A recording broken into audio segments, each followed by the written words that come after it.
เป็นประเพณีของลาวผู้หนุ่มผู้สาวแข่งขันสีพายห่วงแหงแข่งขันญาติแย่งสิงใสสู้สุดใจสีพายบ้านเอาโอ้โอ้โอ้โอ้โอ้โอ้โอ้โอ้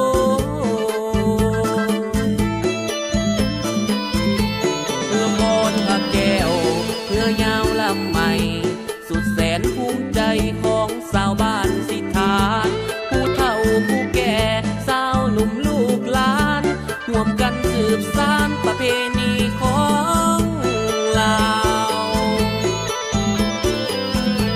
มีบุญบ้านใดเฮาไปแข่งขันสนุกสนานอ้ายน้องสีพายสาวบ้านพากันไปให้กำลังใจเจ้าไปเจ้าไปสีพายบ้านเฮาโอ้โอ้โอ้โอ้โอ้โอ้โอ้โอ้พรพระแก้วเอ้ยเรือยาวลำเก่งเรือยาวลำงามเป็นจุดห่วงใจของสาวบ้านสีทานมีสีพายเก่งคนก้าวขานสีพายสีทานสีพายบ้านเฮา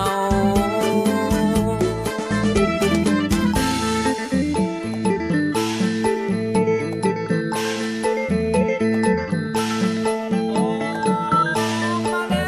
วจากมาสิหันไป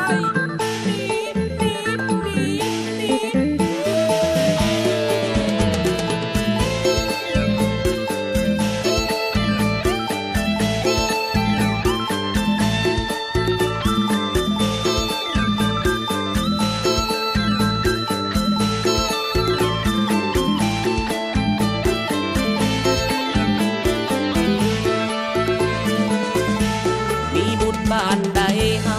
ไปแข่งขันสนุกสนานอ้ายน้องสีพายสาวบ้านพากันไปให้กำลังใจเจ้าไปเจ้าไปสีพายบ้านเฮาโอ้โอ้โอ้โอ้โอ้โอ้โอ้โอ้พรพระแก้วเอ้